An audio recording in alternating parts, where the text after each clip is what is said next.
We're stationed on a transport ship that's been orbiting the same planet longer than I've been assigned here. The planet itself isn't particularly important to our work. It serves as an anchor point, a stable reference point while the ship processes data from elsewhere. Entire departments operate within this ship, each responsible for a different phase of planetary assessment. Some groups collect raw observational data. Others analyze environmental patterns or long-term viability. The Bureau of Existence Affairs operates behind all of that. We review planetary profiles that have been studied, categorized, and deemed nearly complete to skip, but not yet complete enough to close. Our job was to decide whether a planet could truly be left alone or whether it needed a visit to that planet. I sat in a fixed position inside the Bureau, reviewing records describing distant surfaces I had never seen. My responsibility wasn't to predict the outcome, but to ensure that any conclusions recorded in the records could be traced back to what had been directly observed. Grimm worked alongside me during these reviews, though he rarely reviewed the files the way I did. While I focused on surface logs, sensor data, and observation summaries, Grimm examined the structure of the recording itself. He noted abrupt summaries, changing reporting intervals and details without explanation. He often slowed down the review process by pausing predictions at points I found unremarkable. Grimm is formally listed as part of the preliminary assessment, aimed at identifying potential concerns before deployment. In reality, he relies almost entirely on intuition. When a file about a particular planet causes him concern, he doesn't argue for or against the visit, he simply avoids pushing the process forward. He stays near the exit, double-checking timelines and not participating in discussions that rush too quickly toward confirmation. Another person is Mara, who is a girl of few words and usually focuses solely on problem-solving. When work stalls or becomes uncertain, she adjusts the process to keep it going. If the report format no longer fits what is being observed, she modifies it. If a verification step causes delays without providing clarity, she removes it or replaces it with something simpler. These changes are rarely publicized. They appear quietly in the next review cycle and are accepted because they allow for a decision to be made. Mara doesn't ask the question, should a planet be visited or should it be left alone? She ensures that conclusions can be reached either way. This is how we prepare planetary cases before any surface deployment activity is permitted. Grimm senses the limits before they are defined. Mara ensures the process doesn't collapse once those limits are exceeded. I document what remains after both have acted, keeping records that can support any conclusions reached. The Bureau's supervisor, Keene, is rarely present, but his influence is unmistakable. I realize that when his name appears in the records, the review process often ends rather than continues. The records are closed instead of being forwarded, as if no further review is needed. There are older files bearing a different name, REL, marked as locked and inaccessible. I'm not trying to open them. For now, our work remains here, on the ship, examining planets we haven't visited, deciding which ones need intervention and which ones should be left as they are. Now let's get to the files. When I opened the file, the first thing that appeared was the identifying title, Planet 1. That's the designation assigned to it, simple and straightforward, matching the order of the items currently under review. I read it as usual, word for word, although I had no reason to expect anything unusual to happen in this file. No warning signs were attached to the title, no access restrictions, no notes indicating problems. Procedurally, the file was very clean. I noted the timestamp of the most recent edit and the departments that accessed it before us. Everything on the first page indicated this was a routine case, the kind we usually handle quickly and quietly.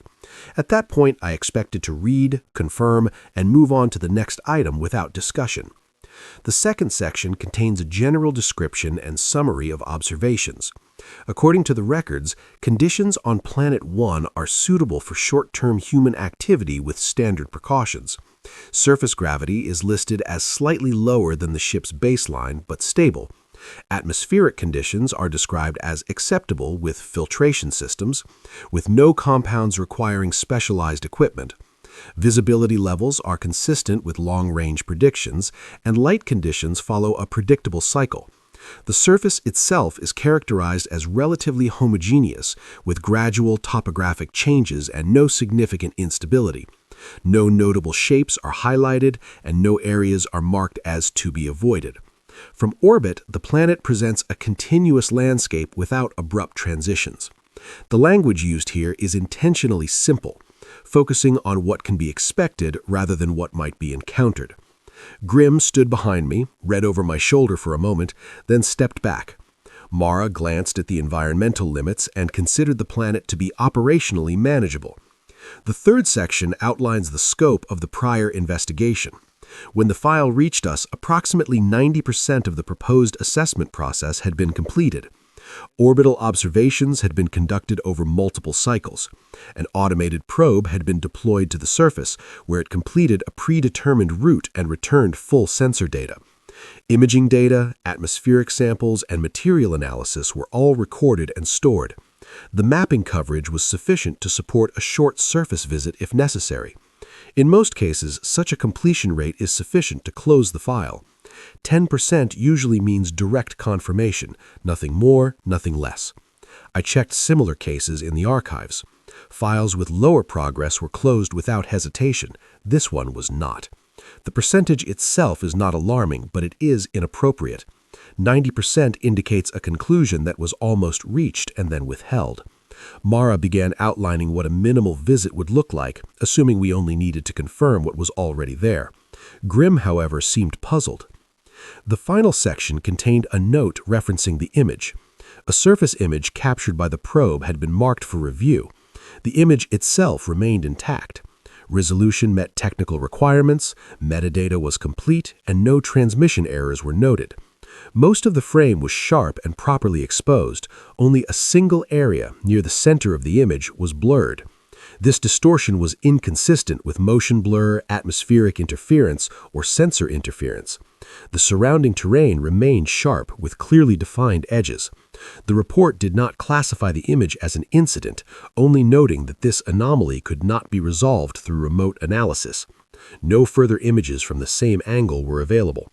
The probe did not recapture the image. I reviewed the image multiple times. The blurred area indicated the presence of some kind of object. Grimm examined the image intently, then looked away with a puzzled expression. Mara updated the file status and added a simple objective to the deployment outline: obtain clear visual documentation of the marked location. I noted the problem was unresolved. The planet itself wasn't the problem, only the image was. Completing the file would require standing where the probe had been and documenting what the camera hadn't been able to clearly capture, so we would need a trip down to that planet. After clearance, the transport spacecraft adjusted its orbit and took us to a landing area far from the marked coordinates. This choice was more procedural than prudent. The surface near the landing site offered no reliable landing point, and there was no reason to risk it. From the moment we touched down, Planet 1 behaved exactly as described in the data file. Gravity was stable. The surface distributed weight evenly. Nothing in the surrounding environment needed adjustment.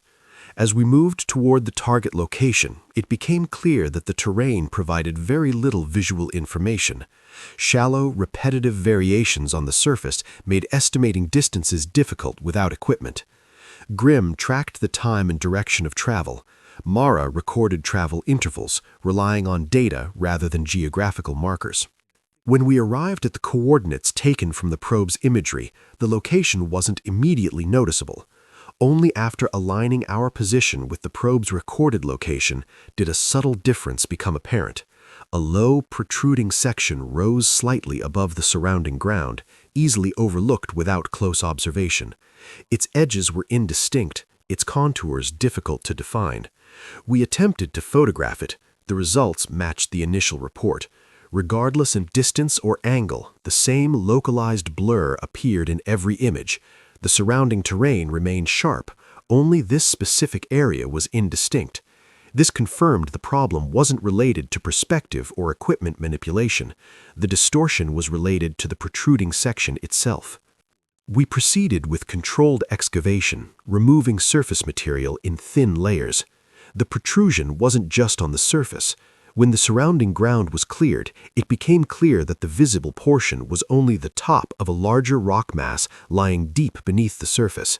When fully exposed, it resembled a natural rock formation, irregularly shaped, with no signs or symmetry suggesting deliberate design. Under direct light, its surface scattered light unevenly, reducing contrast and blurring the edges. The equipment reported normal composition and density. There were no signs of instability or emission. Visual inconsistency remained the only anomaly. Before fixing the object, I recorded the scene again. Using the same camera settings and position as when using the probe, I took several images of the exposed area. This time, the results were clear. After the object was removed, the underlying surface appeared sharp and undistorted from every angle.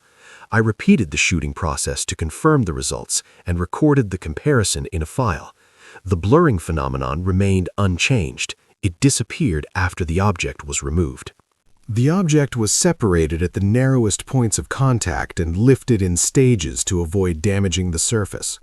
A rigid containment frame was placed around it and anchored to restrict movement during transport. From there, it was transferred to a platform on the ground and moved back to the landing area at a gradually decreasing speed. Throughout the process, the cameras continuously struggled to maintain focus while pointed directly at the object. Back on the mothership, analysis confirmed the initial observations. The imaging system failed to establish a stable focal plane, while direct observation remained possible.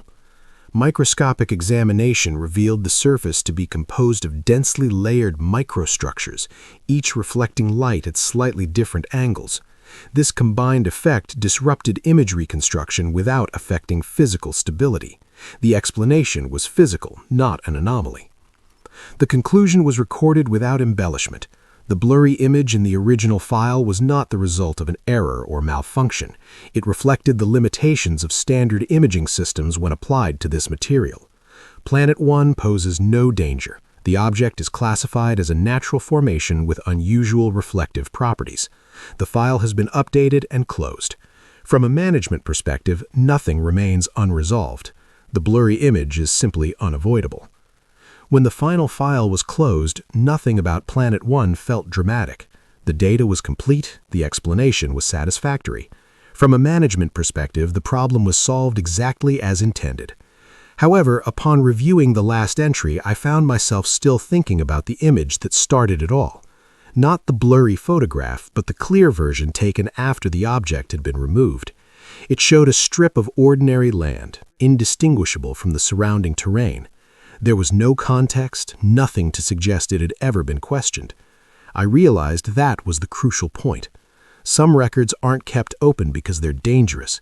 They're kept open because there's something in them that resists being clearly documented, until someone is willing to stand there and confirm it directly. Planet 1 isn't hiding anything from us. It simply needs more distance to be understood. Tomorrow, another record will be added to the queue. And once again, our task will be to confirm what cannot be completed remotely. If you want to follow the next case and see which files refuse to close next, remember to subscribe to the channel and leave a comment. Anything is fine.